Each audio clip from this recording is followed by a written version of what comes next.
Hey friends, welcome back to Kimmy's Kitchen and more. Hope y'all are having a great Tuesday. Today's video is hashtag crockpot casserole, and crockpot casserole is an open collaboration. It's hosted by Lois over at Life with Lois and myself here on YouTube, and we'd love for you to join us. You can post your videos on Tuesdays when we post, or any day of the week that works for you. And just tag it crockpot casserole, and then just tag Lois and I's channel so we can come over and check you out and see what you got going on. And if we happen to miss you, be sure to comment down in the comments for us and let us know, hey, you missed me, so we can come over and check you out. Because it is getting to be super busy, even though it's summer and a lot of people are on break and things like that. It becomes a super busy time for me because we're outside so much and we're doing yard work and we're traveling and just a lot, just really making the most of the long days. So super excited that the warmer weather is here. And with that, I know we said you could do a crock pot, a casserole, or if you want to do some sort of salad, potato salad, macaroni salad, anything like that, pasta salad, fruit salad, anything like that, you're welcome to put with the video. So I am going to, it's not terribly hot out today. I think it got up to about 78, maybe close to 80. But it's starting to cool down. It's towards evening, and so it's a little cooler today, or this evening, I should say. And so I'm gonna make a casserole dish, and this is sort of like a taco casserole. So you'll need your ground beef, and you'll need some taco seasoning, of course. Now I had a little bit left, so I did pick up another one. And probably I'll use half of this one too, and that's just how it just kind of ends up going. But, and then you'll also need, first, your first layer is going to be cream cheese. So you'll need 2 containers of cream cheese. Unless you're not making a big casserole dish, or if you're making a smaller one, then you only need 1. But I'm using 2 because I am putting it in a longer casserole dish. So 2 cream cheese, spread it in your pan, and you'll see me do all this. Fry up your hamburger while you're doing that, and season it with the taco seasoning. And then you're gonna lay that layer on top of the cream cheese. And then you're gonna put whatever type of salsa that you would like, or if you have pica de gallo made, you can certainly lay that down over top of it as well. I'm kind of up in the air if I'm gonna lay the pica de gallo to get it used up that my daughter made.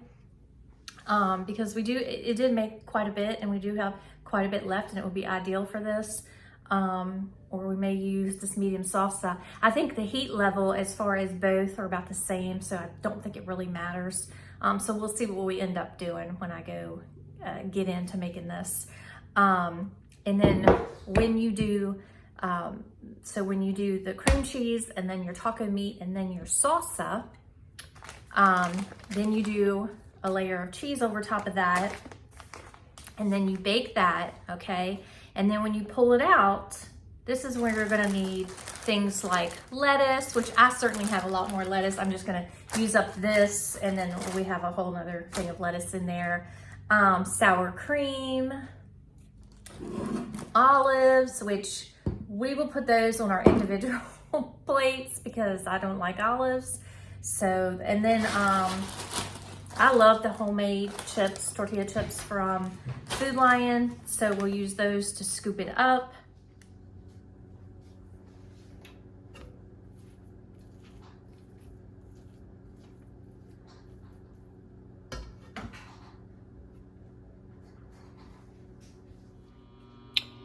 Okay friends, so the taco meat is all done. I put my seasoning in, the meat is done. Now I just need to, I'm letting the cream cheese just soften up a bit in the casserole dish in the oven, just to soften just a little, because it was kind of tough trying to maneuver it around because it was so hard. The block was so hard. So hold on just a second and I'll show you guys how I layer it.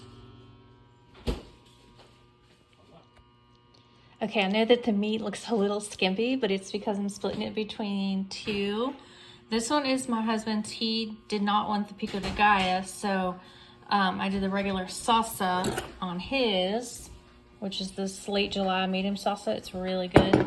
And so the meat is split up. That's why it doesn't look like it has a lot of meat in it.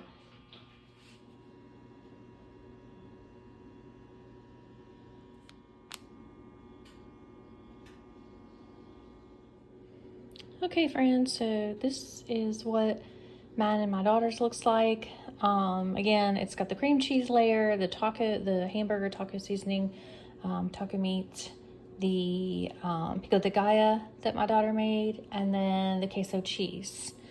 And then when we get it out, my daughter will put olives on hers, and I will put lettuce on mine, and then we'll all put sour cream on ours.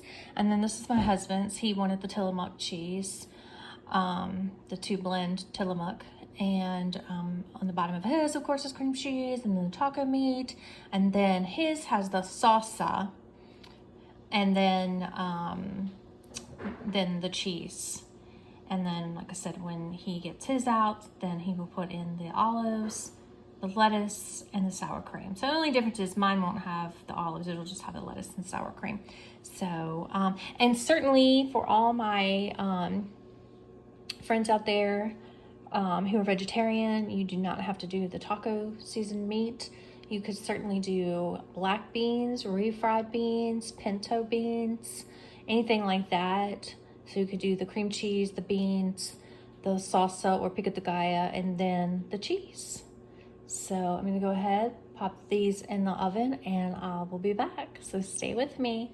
Okay, friends, so this is what it looks like. That cheese looks so delicious. See how it browns? Yum. Hope you guys enjoyed. Comment down below and let me know if you've ever made this before and what variation you used for the recipe. And please go check out Lois and everyone else in this open collab. And I hope you guys have a wonderful rest of your day. And until next time, bye y'all.